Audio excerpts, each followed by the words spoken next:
All right, I Yay. think we're up and running now. Okay, let me start over again here. So, hello, welcome to the Ram Show. It is December 10th, 2017. We got some great topics lined up for you this week that we're gonna kind of, I think, try to get through pretty quickly. And then we want to get to our main topic this week, which is the topic of net neutrality, which has been around for a while, but there is a major vote coming up here in a few days, actually. So I think it's like 3 days away. So yeah, we want to talk about that a little bit. And for those of you who are Kiska LV, is that, I don't know if I'm pronouncing that correctly. We've got one person on the actually, yeah, it looks like we've got one other person on the stream with us right now, and I don't know if that is our friend in England or the UK or wherever it is, or where you're about. Hey, let us know in the chat. Actually, that'd be interesting to know. But anyway, so if you don't know what net neutrality is, Zach, what is net neutrality? It stops the cable companies from being more evil than they already are. More evil than they already are. Like Yes. if you think they're evil right now, just wait till you see what they're gonna start doing when net neutrality goes away, because it's not looking good. Yeah, If it's it not. sticks around, fantastic, but I don't have my hopes up. It's not looking good. Exactly. All right, we'll get into that in a bit. But first topic for this week, because I wanted to still kind of have a normal-ish RAM show. So, Zach, you are an Android user. Yep. Okay. Do you just use the stock keyboard that's installed with your computer? Or your Yes. computer, your phone? Yes. So there are third-party keyboards, which I don't understand why you would want a third-party keyboard. I think the built-in one works fine. So But do I. anyway, I don't know. Emma Green says there's a hello, lot of hello. things I don't understand. So anyway, there is been a breach with an Android keyboard app. Personal data for more than 31 million users of an Android keyboard app called AI.type has leaked online. Oh, fantastic. Why is it keeping user data, though? That's what I wanted to know. Like, shouldn't all that stuff be I mean, local to the device? okay, actually, oh, well, I mean, it's not unfair to say that it shouldn't be able to keep user data, because, I mean, how's it gonna do the, like, some of the keyboards, they do, like, word prediction and things like that, but why is it going to a server? Can't just stay on your phone? Yeah, like, I think Apple's figured it out that, like, everything is supposed to be local to the device. Supposedly. That's what Apple says. I mean, if here, you know how it's fine? It's fine. It's fine to send it to a server in encrypted form, just as a backup. Yes, as an Here's encrypted your form. file of your. Here's your user data. It's on an encrypted file on the server, so if you change devices or something, you can still have it. Oh, But it gets they worse, won't Zach. be. No one will be using it if they get their hands on it. Okay, so it gets worse, right? So, not only was all this data being sent back to a database, right? Oh. A database server. Guess what? Was not on the database server. A password? Yup. Tell me a password. Yup. What? No Oh no! What is this? Yeah, no password whatsoever. Which meant anyone could access the more than 577 gigabytes of personal data. What, and 77 gigabytes? 577 gigabytes of personal data. Oh, that's just awesome. Yeah. Have fun downloading all of it, though. Right? Especially if the ISPs are, continuing to do, what it is that ISPs do. So. Be evil? Yes. Be slow? Both? Exactly. Hold on 1 second here. Maybe it's just me. Oh. Well, hello. my dog has decided that she wants to be a part of the show this week, I guess. So that's wonderful. And let me... Okay. Will you take Maggie, please? She's going to make a bunch of noise and want to be let out at some point. So, would you just take her out with you, please? Which is funny. Whenever I want my dog around, she like doesn't want anything to do with me. But then when I don't want her around, she wants something to do with me. I don't understand it. So, anyway, my dog is also like I literally come home and she's been outside on the porch for like half the night. She wants to come in with me. She's in for 10 minutes and then she wants to go back out. I don't understand it. So, yeah, there we go. All right. So back to this. So the data was eventually secured after ZDNet attempted to contact the app's creator. Now, this guy said in an email that the database in question contained about 50% of users' basic data. What exactly is basic data? So it's about users' patterns of the keyboard. He said the app is not collecting, storing, or sending any passwords or credit card information. That's what he says. I sure hope not. I sure hope that that is true. If it is, I wouldn't be surprised if there's a legal case against them. Yeah. So, according to ZDNet, each user record contains the user's location and basic info, such as the user's full name, email address, and how many days the app was installed. Okay, I think the whole full name and especially email address, like, that's concerning there. You know, there's probably something to glean from that, at least, if you're a bad guy. Even if you just have that information, you can probably work with it to do something, you know? Are you good at geography? I don't know. Hang on. Okay, so... Kiska LV, I do hope I am pronouncing that correctly, says they're from Latvia. That's in Europe. Okay. Eastern Europe, I think? Baltics. I'm pretty sure that's in Eastern Europe. Let's see here. I couldn't tell you exactly where, but... Oh, no, actually, it looks like it's like Russia, actually. Yeah. Sounds about right. Oh, you said Europe. For whatever reason, I'm thinking I said UK. Eastern Europe. Oh. I'm thinking UK. That's why I was like, yeah. Yeah, okay, cool. So, they say it is 1. They say it's 1 at night, so I don't know if they mean it's 1 p.m. I'm guessing what they mean is it's 1 a.m. Yeah, that probably means it's 1 a.m. Oh, wait. Okay, no, Latvia I don't think actually is in Russia. It's close to Russia, I think. It's, close to Belarus. It's Eastern European country. Yeah, close to Belarus. Okay, cool. I mean, I suppose we can always just go on Google Maps, right? Oh, that's what I'm doing right now. Oh, I didn't mean to click on Belarus. Here. So for anyone who is wondering, so here is Latvia right here.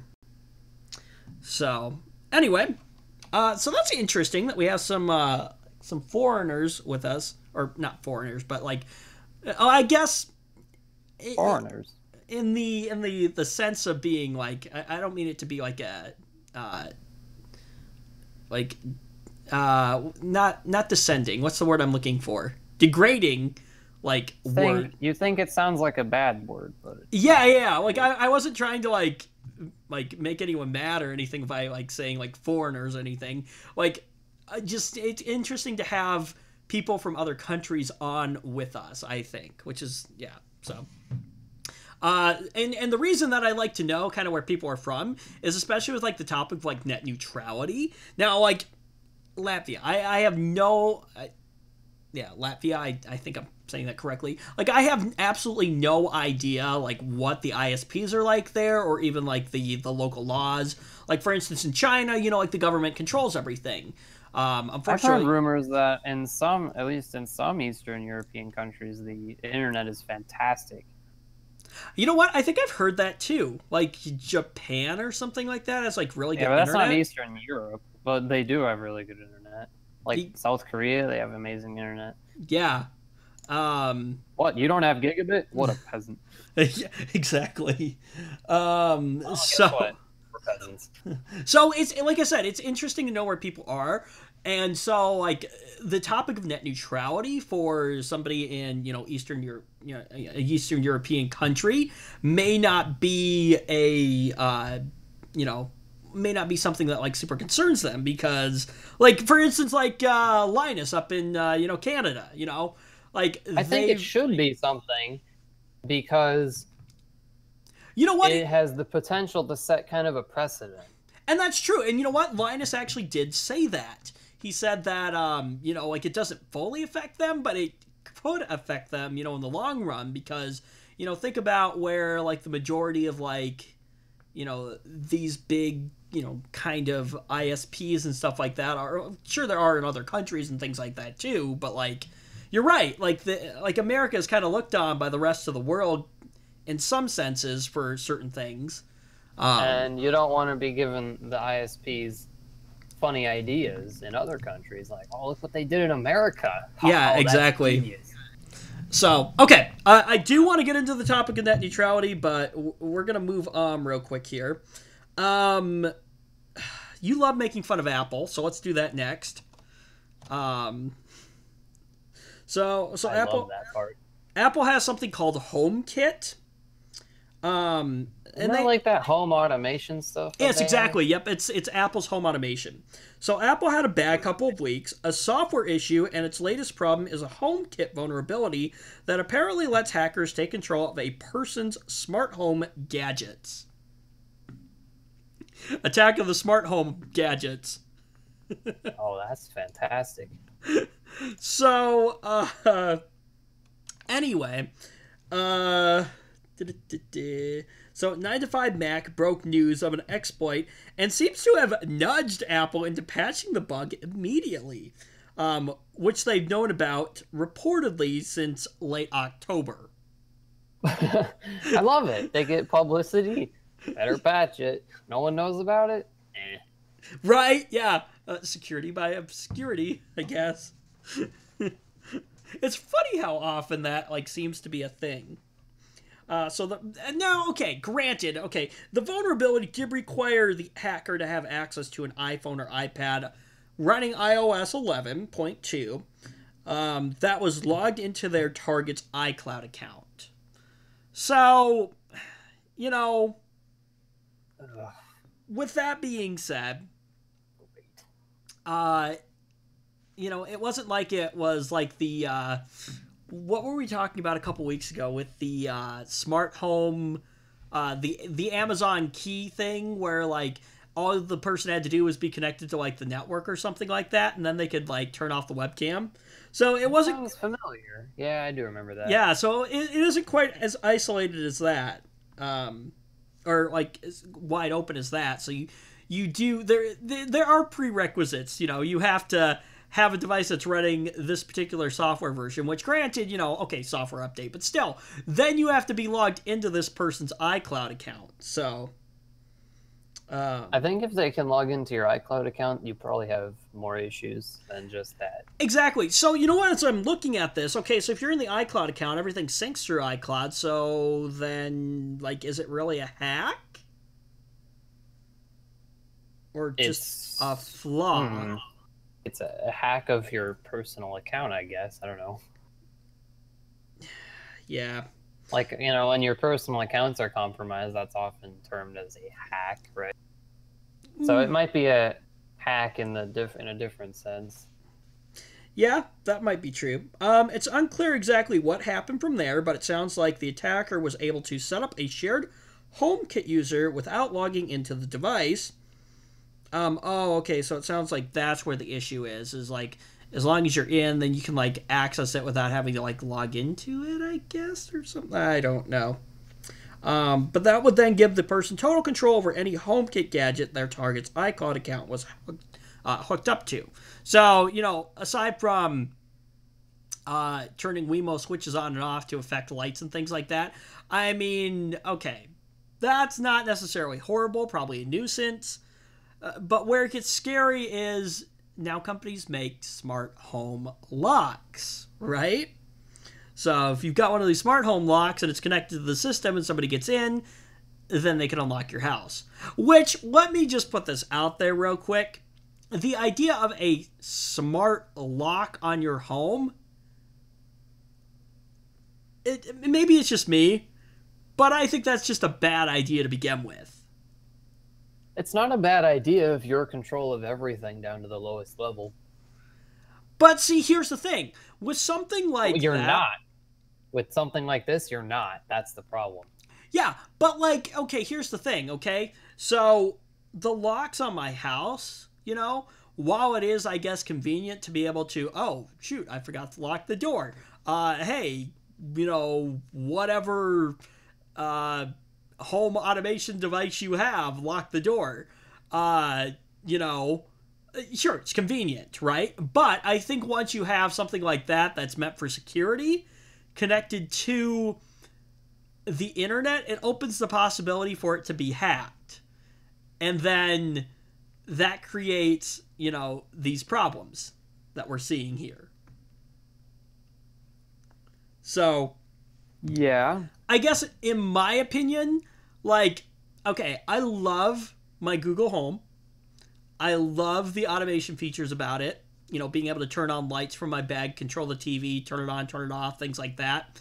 But I would not implement a smart lock into my house. At least not on an exterior door. I wouldn't until it's more mainstream and actually like hardened against attacks, because it seems like a lot of the systems that are floating around these days are, I mean, people are coming up with all kinds of vulnerabilities in them. And my problem is, and I agree with you partially on that, but still at the same time, even if it becomes mainstream, there is still that possibility that it can be hacked. So I think in some cases... that's true. But I mean, well, I mean, there's a possibility that a lot of things can be hacked. There's a possibility that your smartphone could get hacked. There's a possibility that your computer could get hacked. But, like, I mean, we've had these around for so long, and we've put our trust in them, and they've been around long enough that it's not just going to be trivial for someone to hack them. That's true. I don't know. Still, in my opinion, I don't think I'm putting a smart lock on my home anytime soon. Now, what I do like, though, I do like the, like what we have at my place of employment, the little key fobs that you use to, like, enter the buildings and stuff like that. Those things are kind of neat. And I would imagine that those can be, like, controlled, too. Like, I'm sure, like, each one probably has an ID, so you can check and see who's entered the building, and, like, you could probably deactivate ones if they got lost or things like that. So, those are kind of cool. But, anyway. So, yeah, Apple's, you know, ridden with more problems this week. So, yeah. Still, okay. Oh, excuse me. You have to agree that this one right here is not as bad as the allowing people to access a computer just by typing in root with no password. Yeah, you're right. like, okay, if this one is an oops, then that one is like yeah, big oops. That's a, someone's going to lose their job oops. Yeah, maybe. So, anyway. Oh, okay. You may, for this one, if you haven't done... Nope, you didn't.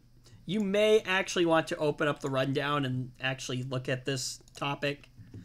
I like a challenge. Because this one's hardware-ish related. So... Oh. Great, you're right. Maybe I will. We'll see. So anyway, time for some Microsoft news here. I don't know if I would necessarily say that Microsoft did something dumb this week, but this could turn out to be a total flop again. Remember the ARM processor era?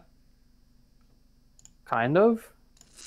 And okay, yes, kind of. I don't remember it at all, and here's why. Because it was a complete and utter flop.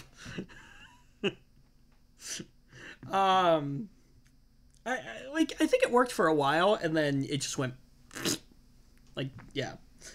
So on the 5th, which would have been what day? Tuesday.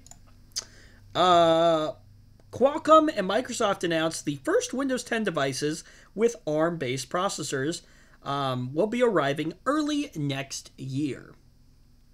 So I love how they're doing this. Oh, hey, we have this idea, an ARM processor, right? Low-powered processor for these portable devices, right? The idea totally flops, and then a few years later, Microsoft's like, okay, let's try it again. Like, what do they think's gonna happen? I have no idea. Well, I think what they're thinking is with the new Windows 10s, which, okay, explain. Oh, I think I get where you're going with okay. this. Okay. I think what they're thinking is with the new Windows 10s that, like, oh, this may actually work a little bit better. Here's the thing, though. So it's an ARM processor, right? So Windows 10s is supposed to be a scaled-back version of Windows.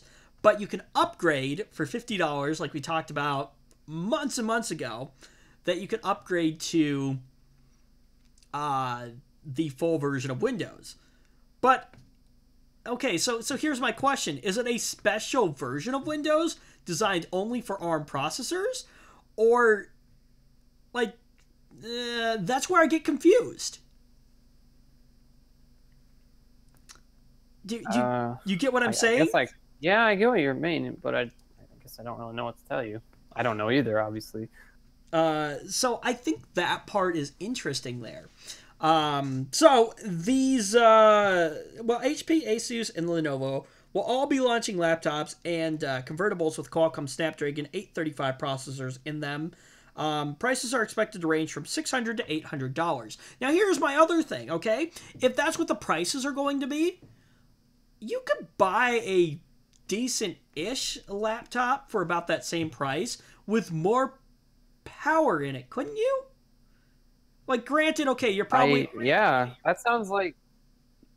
Granted... You absolutely could buy a nice laptop for that much like, money. Granted and it that you're... have to be ARM. Oh, yeah, exactly. Okay, now granted, and I might be wrong on this, but granted, you're probably going to be looking at probably a Pentium or a Celeron in your system at that point. So, yeah, maybe an probably. i3? Maybe? So my question is, and I don't know what the comparison is, I don't know if you know either, but what is the comparison of, say, like a Pentium or a Celeron in connection to the Snapdragon 835 processor? Couldn't tell you. Well, that's where you're supposed to, be the hardware guy and, figure that out for me. Well, I don't know. I don't know the answer because it's going to depend on what you're going to try to do. What are you going to try to do with it? Okay, fine. I will give you the use case right here, okay? Because, to be honest, you're not going to be gaming on this thing. I still couldn't tell you because,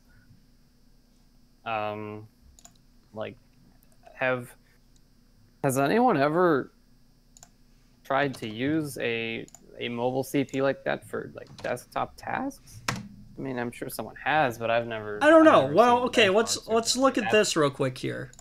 Okay, so Snapdragon 835 mobile platform with an advanced 10 nanometer design, the Qualcomm Snapdragon 835 mobile platform can support phenomenal mobile performance. It is 35% smaller and uses 25% less power than previous designs and is engineered to deliver exceptionally long battery life, lifelike VR and AR experiences. It's basically a phone chip.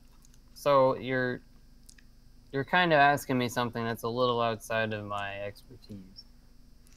Cutting edge camera capabilities and gigabit class download speeds. Assuming your network actually supports gigabit speeds. Spoilers, it doesn't. Exactly. Advanced Qualcomm Spectrum camera ISP, so I guess 32 megapixels. Let's see here. I thought I saw something about let's see here. Okay. CPU clock speed up to 2.45 gigahertz. Is that correct? Huh. I don't know.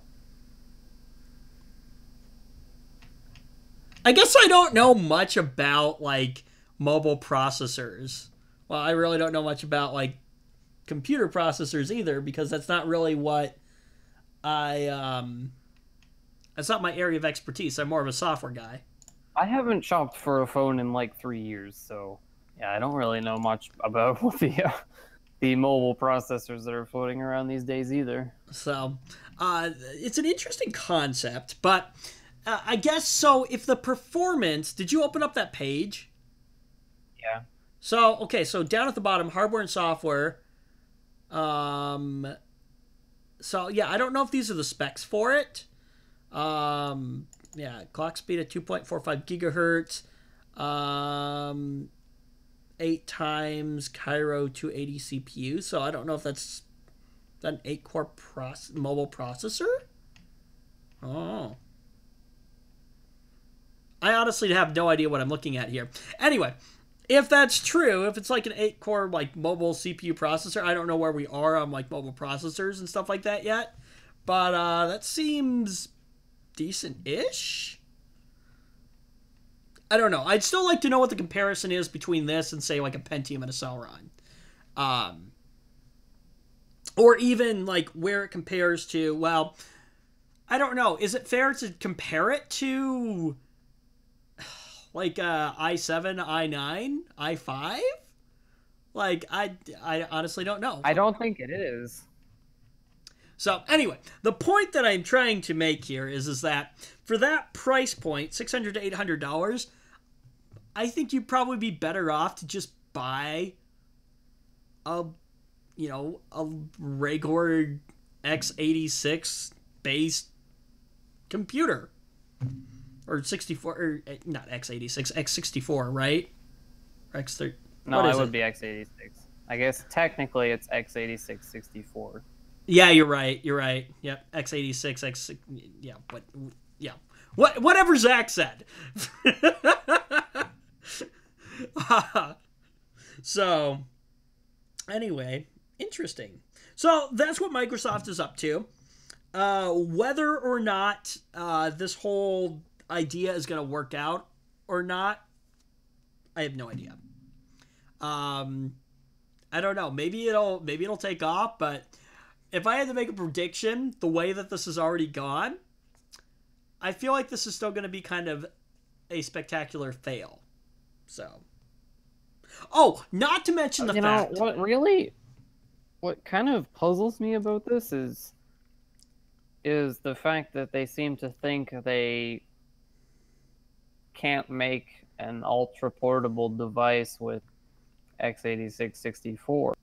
Yeah, so this says Windows 10 on ARM is a reboot of Microsoft's earlier attempts to marry mobile processors with full laptop experiences. It promises to provide better power efficiencies, reliable performance, and always-on connectivity compared to the x86 Intel-based computers that have existed so far.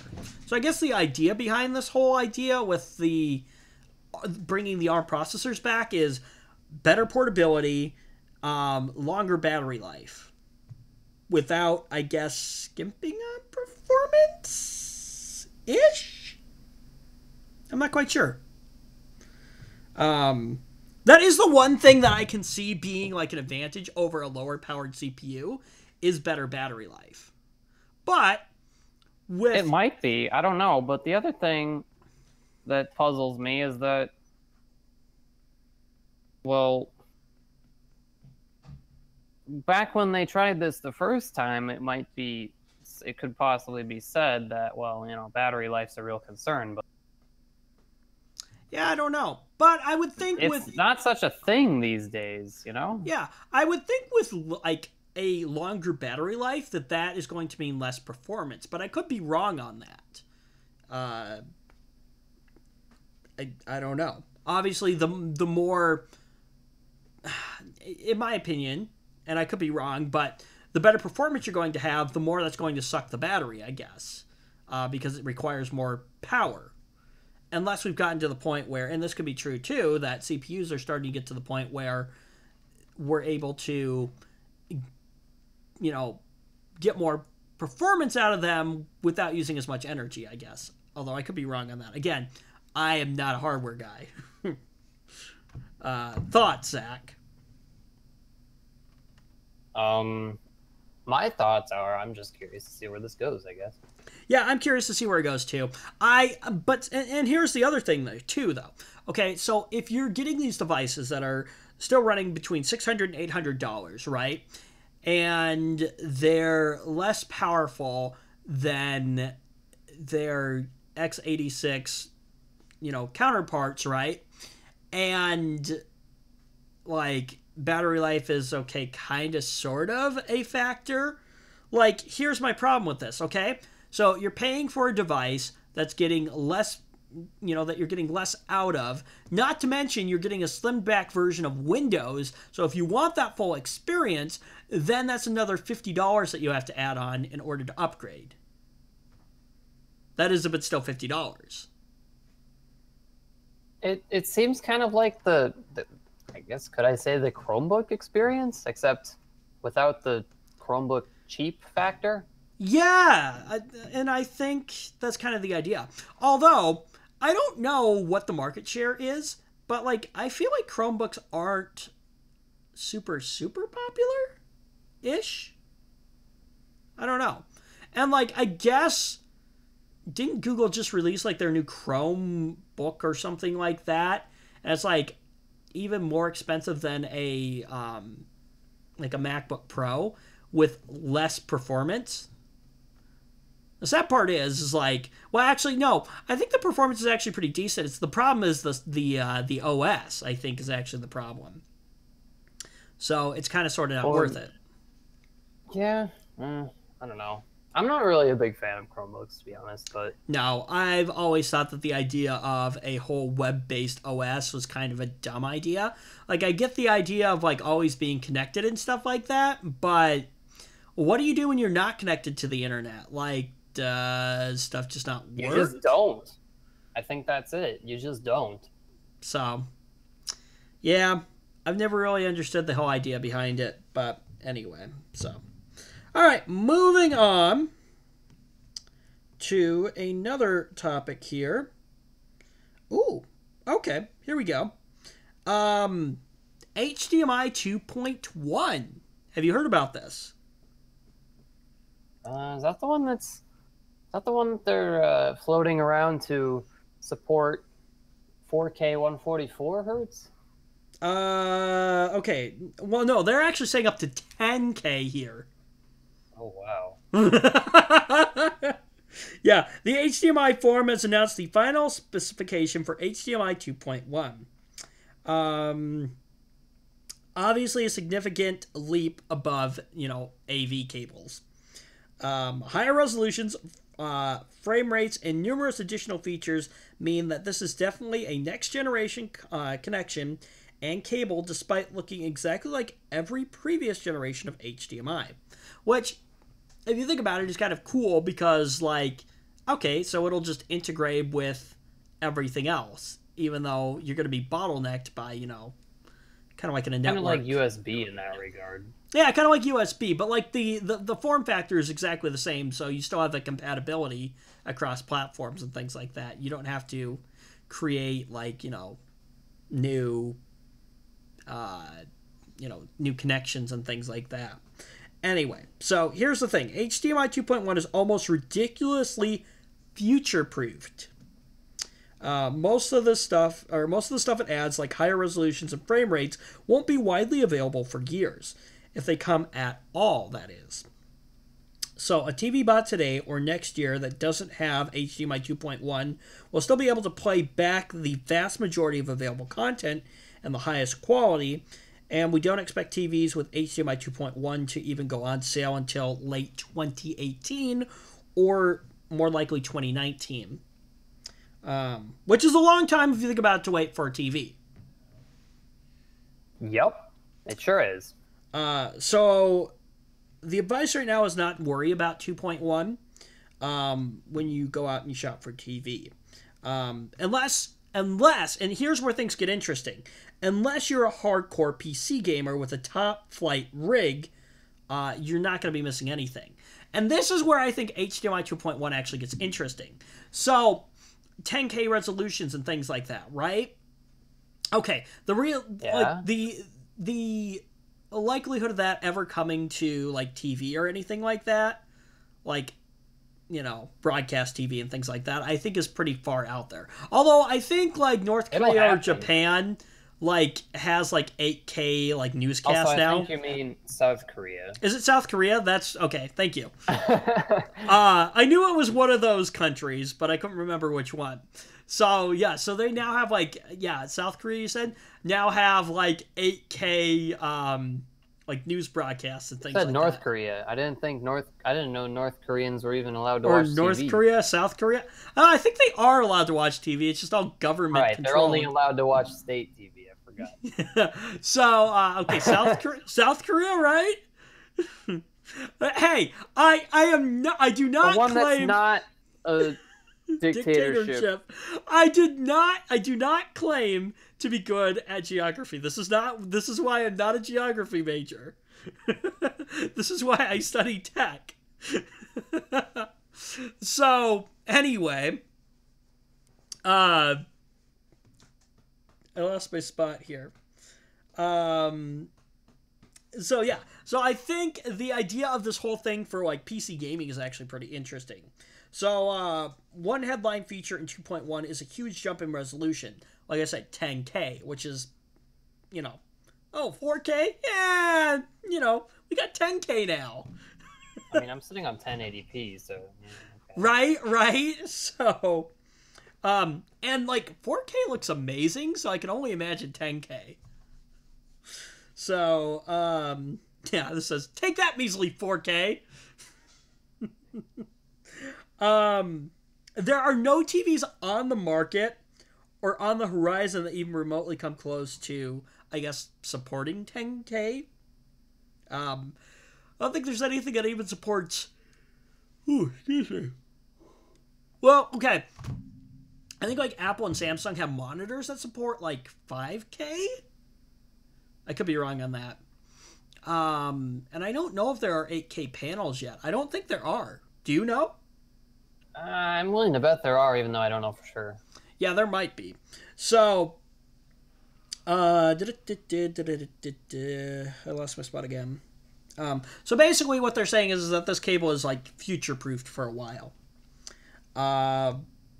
But I guess the interesting thing about this is like, yeah, in regards for like gamers and things like that. So just like 10K resolution, there's not any current sources that can, well, okay. So the other big jump is higher potential frame rates, which is big for gaming. You're talking about in the HDMI standard? Yeah, for the HDMI 2.1, which specifies how... Actually, yes, because that means you can have high resolution, high refresh rate panels that actually work and aren't bottlenecked by the cable.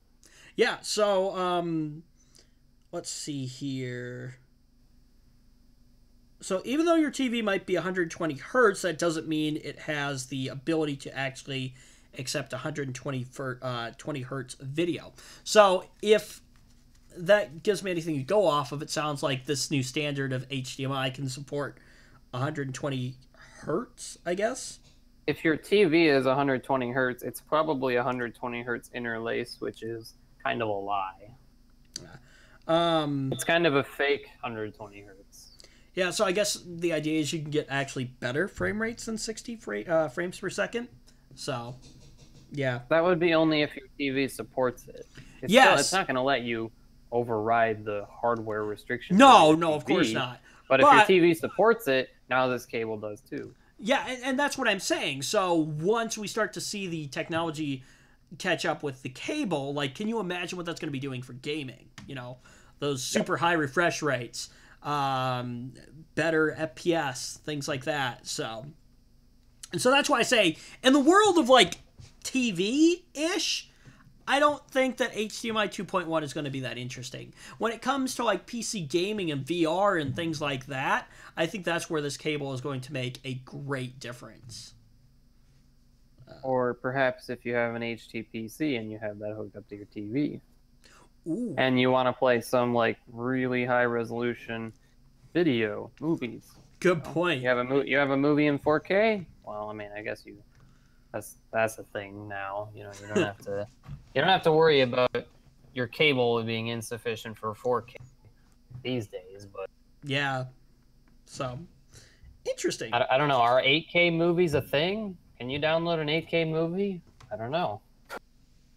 Oh, excuse me. They might be becoming a thing.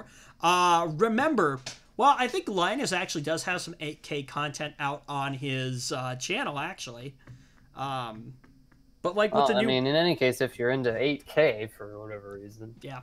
Well, the Red cameras must-have. The Red cameras shoot in 8K, I believe.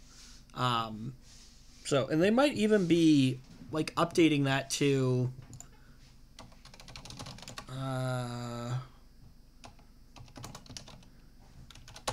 Let's see, Red camera.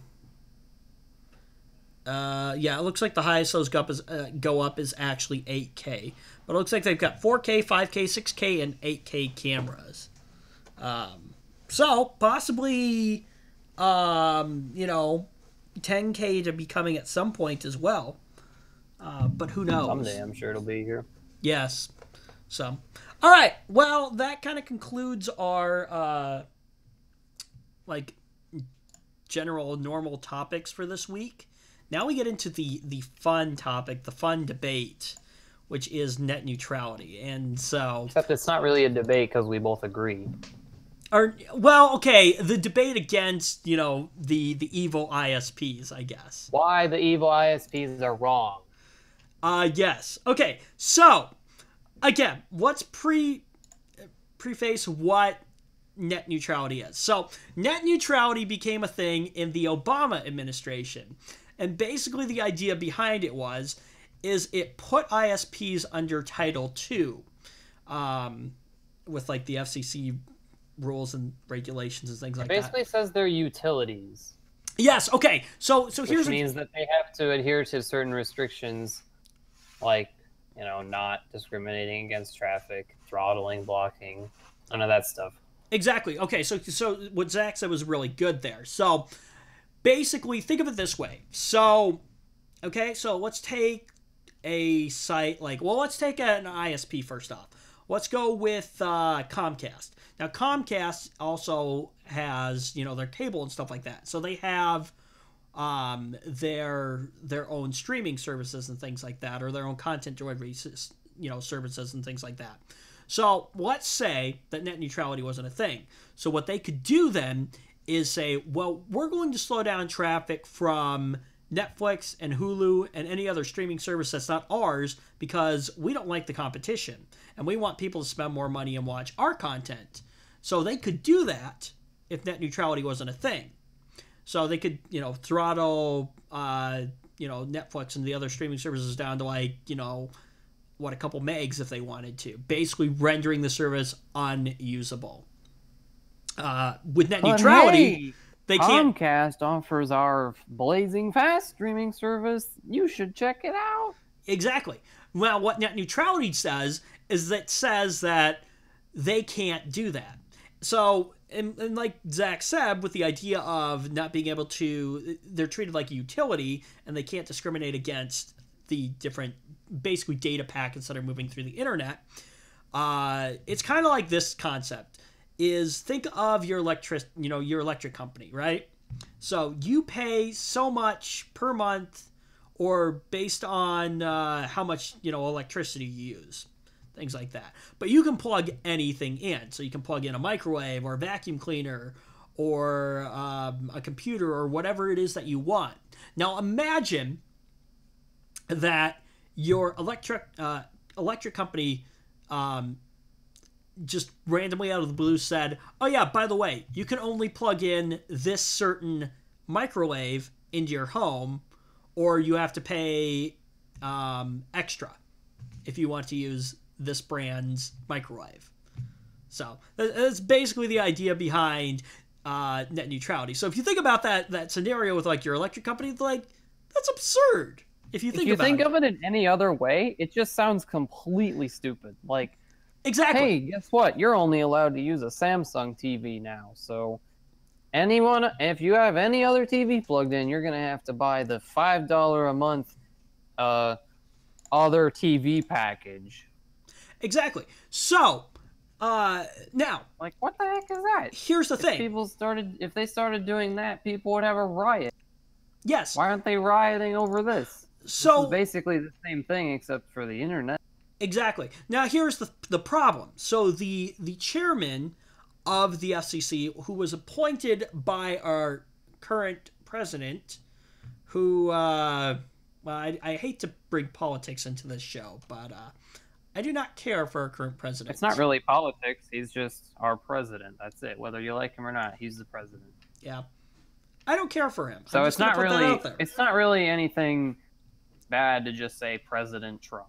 Okay. Yep. That's the president. You know what? Okay. I refuse to put the word president and you don't like to acknowledge it. I mean, I would agree with you in saying I don't support him, but he's the president. Yes. So I refuse to say the word president and insert name However, here. I support his chairman of the FCC even less. Oh. So anyway, without getting too political here, you know what's funny though? I wrote an entire paper last semester on like political reform or something like that, and only referred to him as Mr. Trump. Actually, I wrote one of my papers about net neutrality for my composition class. That was actually surprisingly easy because there's so much dirt to dig up on these ISPs. Exactly. So I'm looking for graphics real quick here. Hold on. I'm trying to talk and look for graphics. Anyway, so current president of the United States basically has this giant plan to demolish anything that the Obama administration did, regardless of whether it was actually a good thing or a bad thing. He's just like, nope, I'm a Republican, he's Democrat, let's just get rid of it all. So he appoints Ajit Pai to be the head of the FCC because Ajit Pai is like, no, net neutrality is a bad thing. And Trump is like, I want to abolish Ajit Pai in their pockets. Exactly. But Trump's like, I want to abolish anything that Obama did, so that's why he put him there.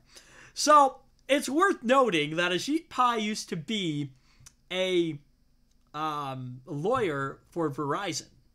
You know what's funny is that the previous chairman, I think his name was Tom Wheeler or something like that. That sounds familiar. He used to work for cable companies too, but it's almost like he kind of, I mean, he wasn't perfect, but he every now and then he'd just do something surprising that just kind of gave a giant middle finger to cable companies, even though he used to work for them. So, and it just made you go, so who does he work for? Does he work for us? Does he work for the cable companies? Does he work for himself? What's he doing? Yeah, that's interesting. I mean, this new guy over here, he doesn't seem to be feeling like giving the cable companies a middle finger anytime soon. So that's unfortunate. And so here's the thing about this too, is that Ajit Pai is very good. Now remember, he was a lawyer, right? So he's very good at taking things and twisting them and basically putting them back out there. And now here's the problem, is that people are misinformed and they'll listen to just about anything that people put out there without going and fact checking it. So here's the thing. While we only have a few more days left, if you're watching this, go do your research. on everything that we're talking about. And, go see for yourself. But anyway, here's my biggest question for... I'm going to drop this for you here. Hold on. So you know what I'm talking about. There we go. So I'm getting into this here, Zach. So, anyway. So the big thing is Ajit Pai is saying that we need to get rid of government in the internet. And that's not the problem. The government is there to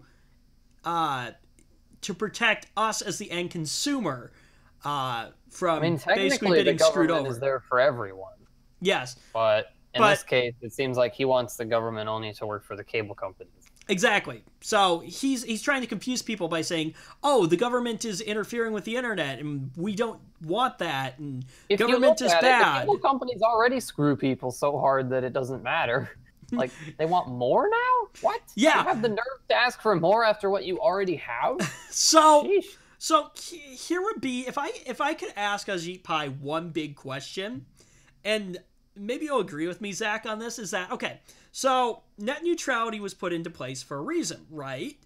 So if... It was put in place because the ISPs were being bad. Exactly. So, and he's saying that we need to trust the internet service providers, ISPs. He's saying we need to trust the ISPs, and we need to trust that they're going to do what's right.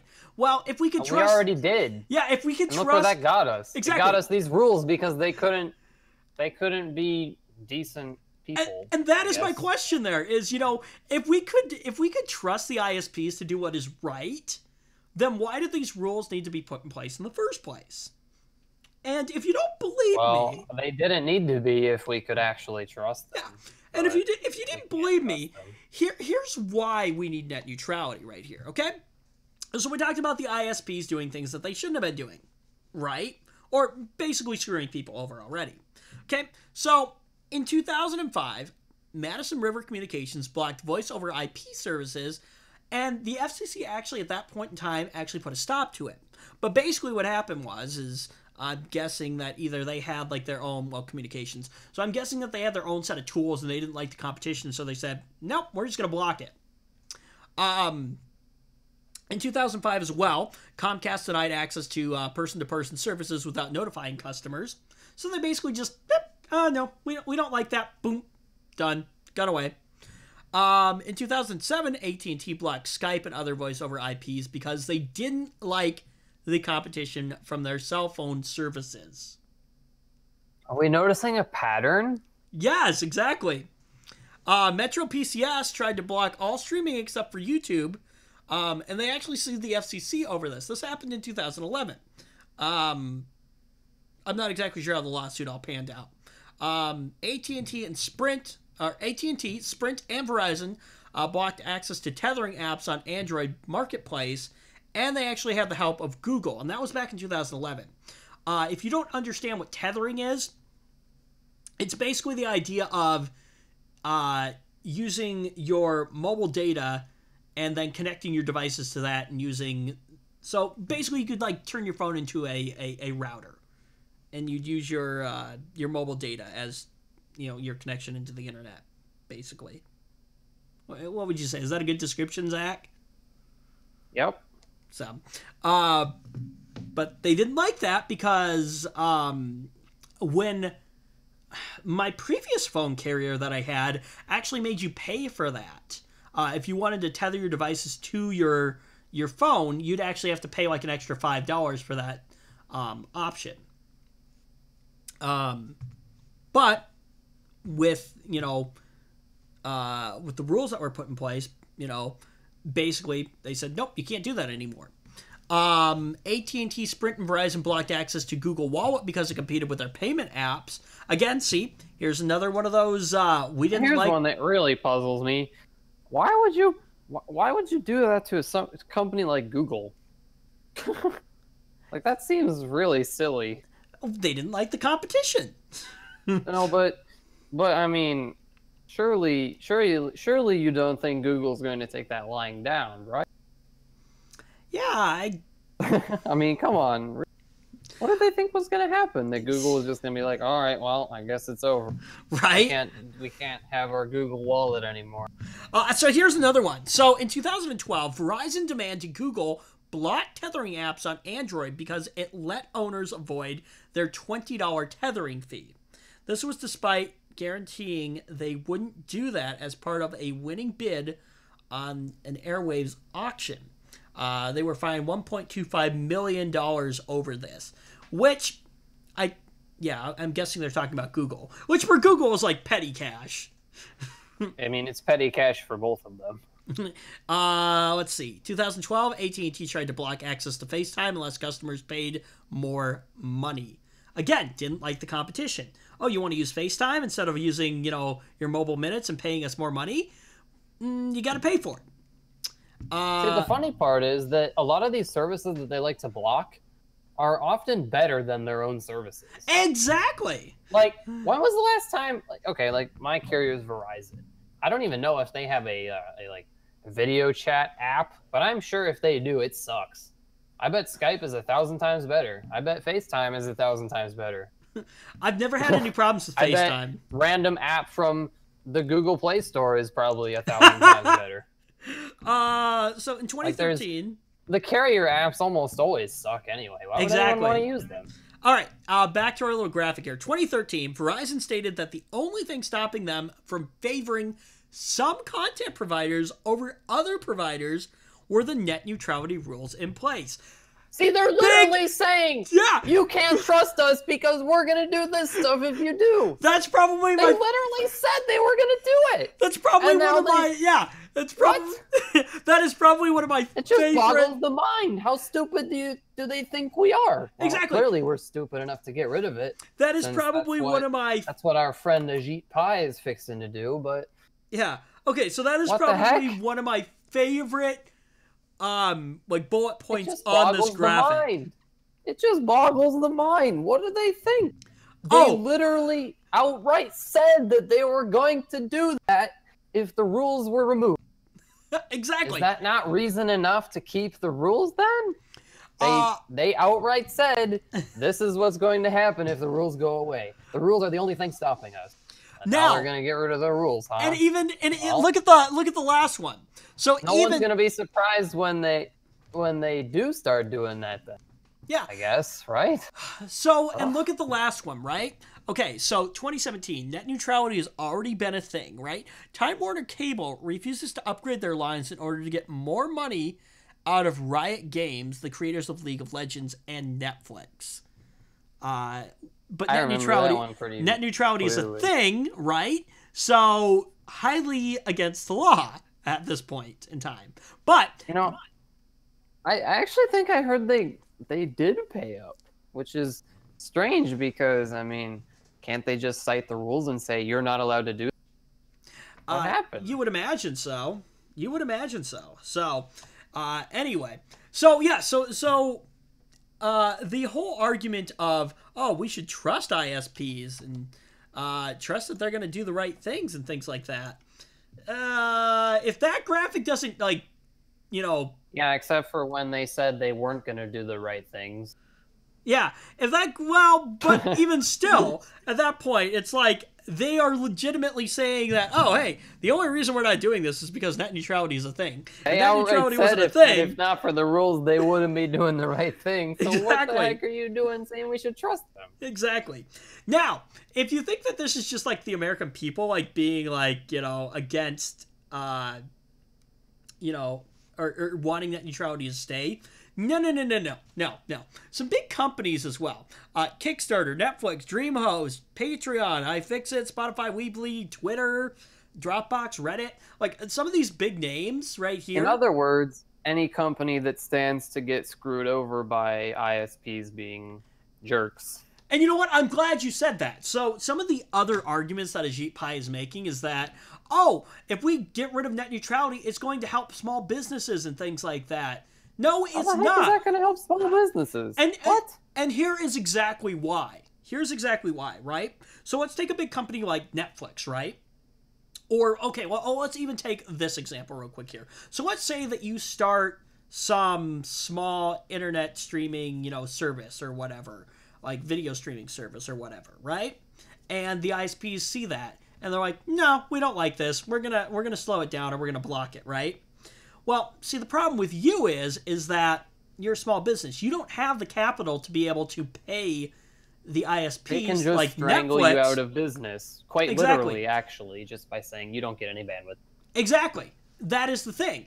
And that's even true for other small businesses as well. Or here's even another, well, actually, you know what? This opens an interesting, I was thinking about this, right? Is, let's say that somebody publishes something on a blog or something like that, that like offends like the president or something. And he's like, no, I don't like that. Go block that website, right? But as I was thinking about that, that opens an interesting ethical question, though. And that is, could you actually technically do that? Considering the fact that in the Constitution of the United States, we have the right to free speech. Well, here's the problem, is that it doesn't matter if you block it. It's there forever. You put something on the internet, it's there forever. It is there forever. Anywhere. But it's archived somewhere, and you can find it if you want to. Exactly. But that is my... Think about that for a second, though. That is an interesting... I know where you're coming from. I'm not a lawyer. I don't know the legalities or anything like that. But if I'm going off the Constitution, if that's anything you go off of, could they actually technically do that? That is an interesting question. I'm sure they will. I don't know about I'm sure they would find a way if they really wanted to. I'm sure they would too. Now, another argument that Ajit Pai is making is that ISPs... Well, actually, I think he's making it on behalf of the ISPs, but he's saying that that net neutrality is hindering ISPs and making it so that they can't upgrade their infrastructures and things like that, which is complete and utter bull. That's complete and utter bull, because that is not true. ISPs make more than enough money. They make truckloads of cash. What the heck? What? Don't have the money? Please. In some cases, the government literally gives the money and then they just sit on it. And here's the other thing too. He's saying that by getting rid of net neutrality, it is going to help with like the competition and things like that and stuff. But here's ha. Thank you. Exactly. So here's, I don't remember exactly how it was worded, but basically he's saying that it's going to create like more competition, I think, or something like that along those lines. Anyway, or fair market, I think, is actually how he worded it. More fair market or whatever. But here's the problem, right? Or fair market or competition or whatever it is if you think about it, okay? Think about where you live, okay? So yeah. We'll take Zach for instance here. So think about where you live in Minnesota, right? Yeah. Now tell me, in terms of options for an ISP, how many are there? If you realistically, one. Technically, I think 2 or 3. Okay. Only one of them is like high-speed modern internet, and that would be Mediacom, and I hate them a lot. They suck. So they're really awful. Okay, and if you think about it, they're horrible. Now let's take my area for instance. Now my area is a little special. Okay, so realistically, okay, you actually don't have too much to be afraid of. Well, I like, what's your ISP gonna do? That opens an interesting question. Probably actually, not, because they'd probably go out of business if they did. Maybe. Okay, we'll talk about that in a second. So, and here's why Zach says that. So, if you don't know, if you haven't followed the Ram Show for a while, what's interesting in my area is that I have a little bit of a special case here. So, in the case of Zach, there's only one major ISP in his area. In my case, I have like technically 2 options. We have Mediacom, or in my town, we have a local co-op called CLTel. So in my area, we technically have 2 ISPs. two major ISPs, and then I think you can get like CenturyLink if you want, or you can get satellite internet as well. But technically, in terms of main ISPs, I have two options, which is extremely, extremely rare. Yep. Yeah. Thank you, Zach. I was waiting for you to pop in there. So it's extremely, extremely rare. And why is that, Zach? Because the ISPs love to basically divide up monopolies for themselves. They basically get together and they're like, all right, you can have this area and I can have this one, and we're just gonna have our little monopolies over here. All right, cool, nice. Yeah. So what the ISPs will do is, like, let's take the case of the town. They basically avoid competing with each other at all. Well, that's part of it, but the reason that you'll only typically see one ISP in one area, like in one town. So let's take Mason City, for instance. The local provider there is Mediacom, and the reason why is because Mediacom has signed a multi-year, in most cases, most cases, I don't know. I think I've heard like they can be signed for up to 20 years. They sign a contract with the city to be the exclusive internet service provider for that area. And then think about it, right? So if Mediacom wanted to come in, which they can't do anyways because there's that exclusive agreement with the city, Comcast would have to come in and run all their infrastructure throughout the city and things like that, because they more than likely wouldn't be using Mediacom's infrastructure. So that's a lot of money if you think about it, to run all that infrastructure throughout the city, depending on how big the city is and things like that.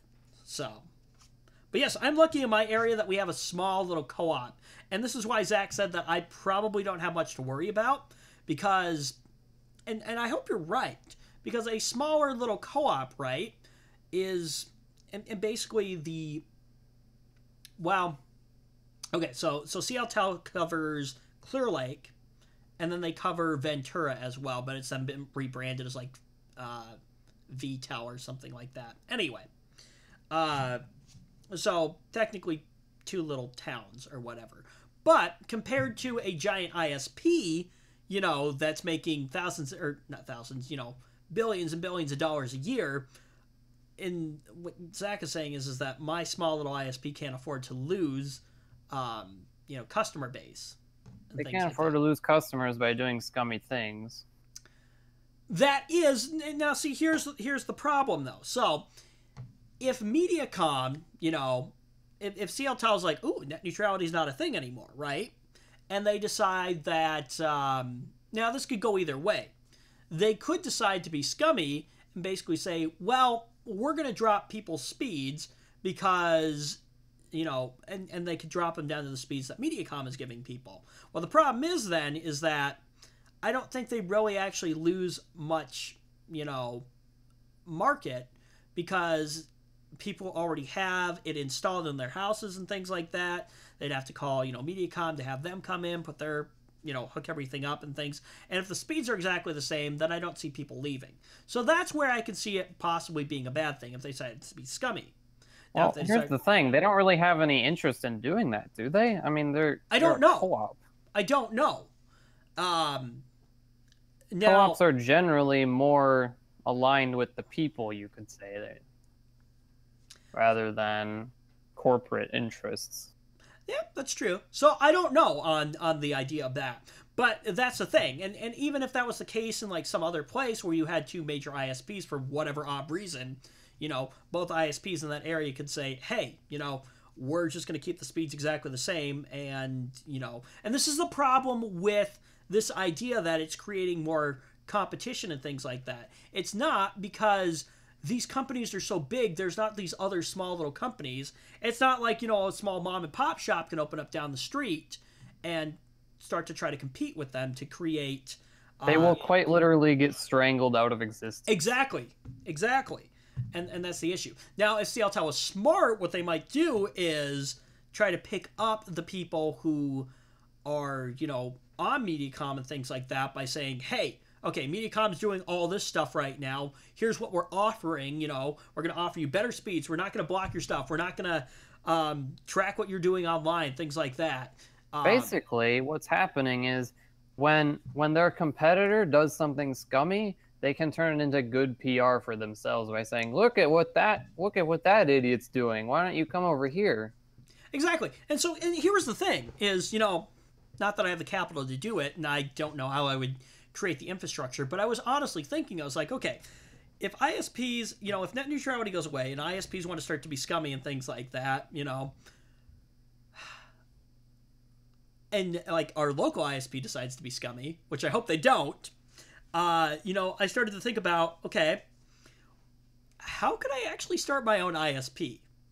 And my philosophy would be, is that, you know, yeah, basically turning things into good PR. It's like, okay, you know, I'm not really driven by money. Obviously, you know, if you run any business, you're going to need money to support your overhead and things like that.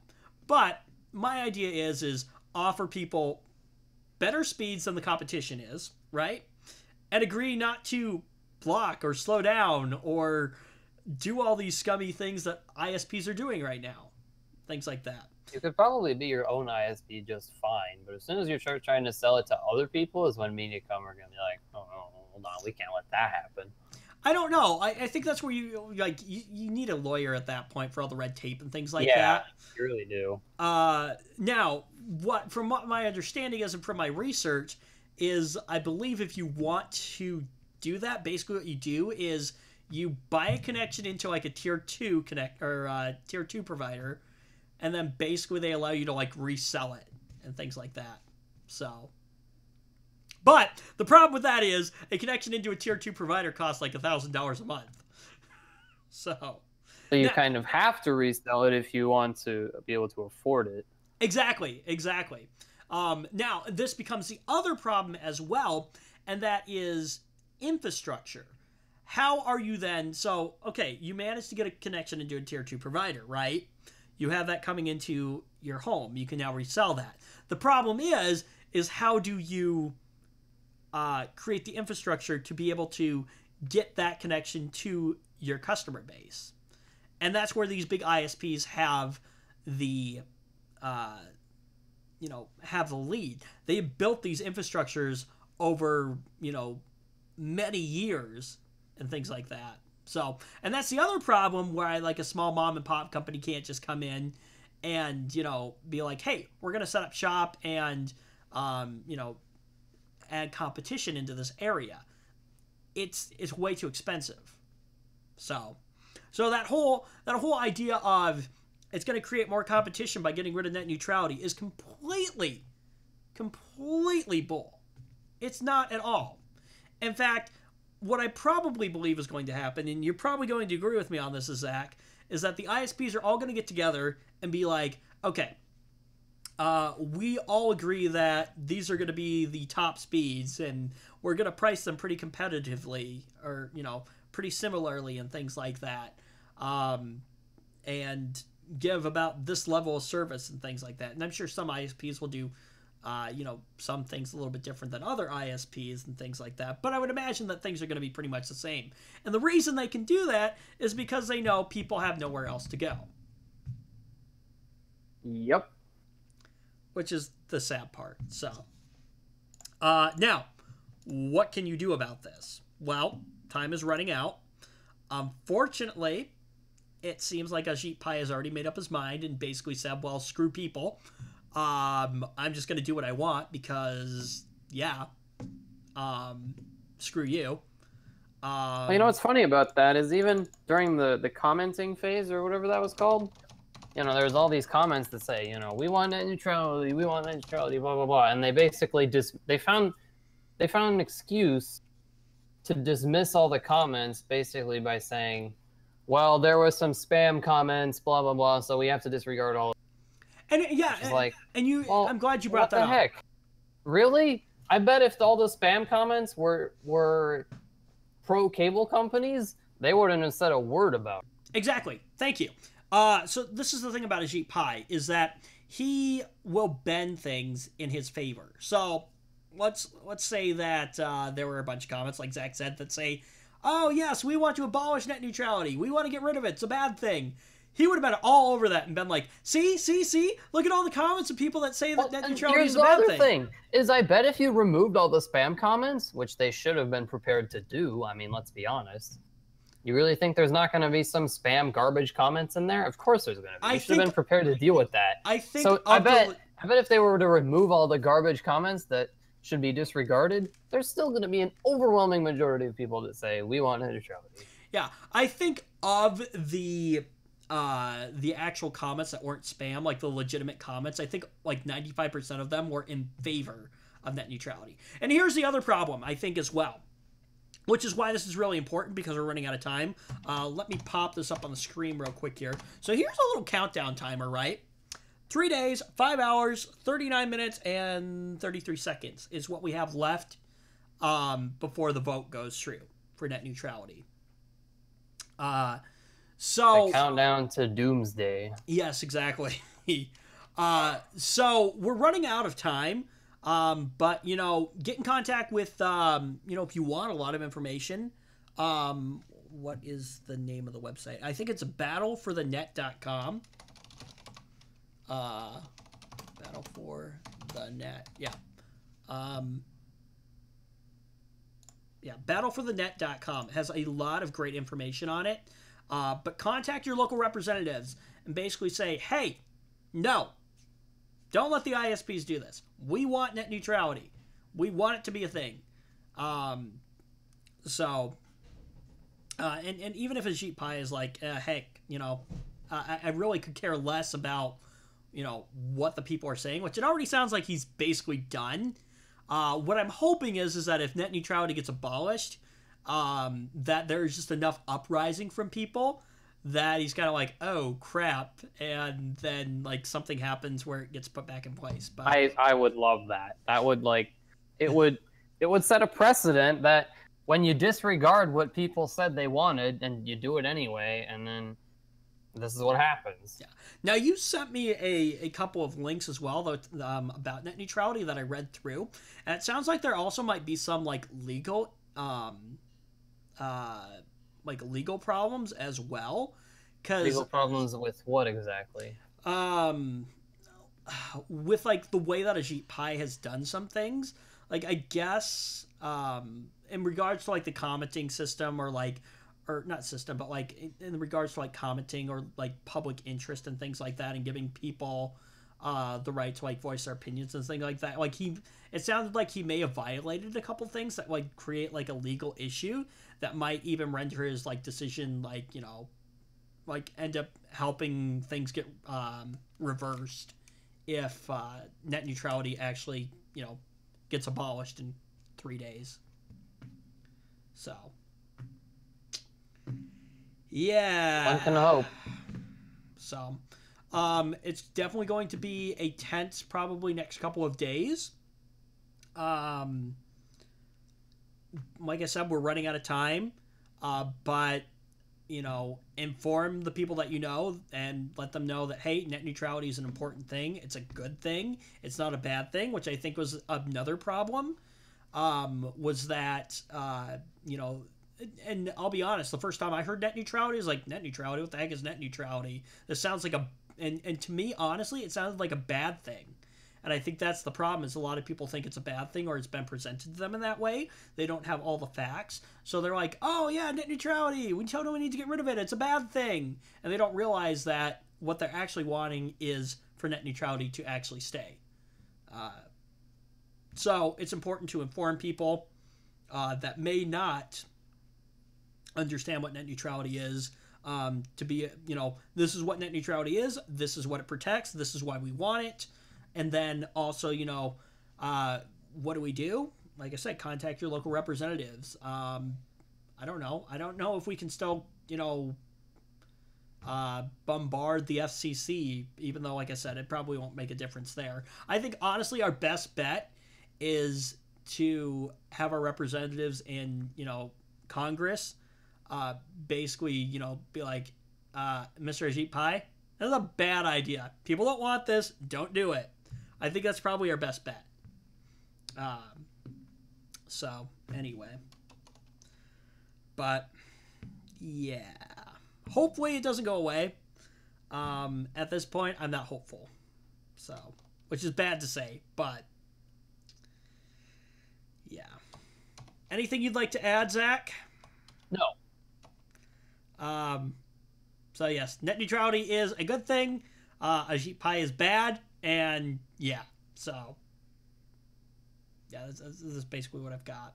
So, hopefully, we'll see everyone next week ish. I hope. And unless, like I said, this whole thing goes through and there's a big, downfall or whatever. So yeah. Anyway, all right. With that being said, time for us to end this episode with the Ram Show. So thank you so much for joining us. I know we kind of ranted on about net neutrality for a while, but it's an important thing. So anyway, we will see all of you, like I said, hopefully next week. Hopefully, like I said, the internet doesn't blow up or anything like that. So yeah, that would be good. But yeah, like, dislike, comment, subscribe, turn on the bell, get notifications whenever we upload new videos and whenever we go live. And yeah, we'll hopefully see everyone next week. Bye.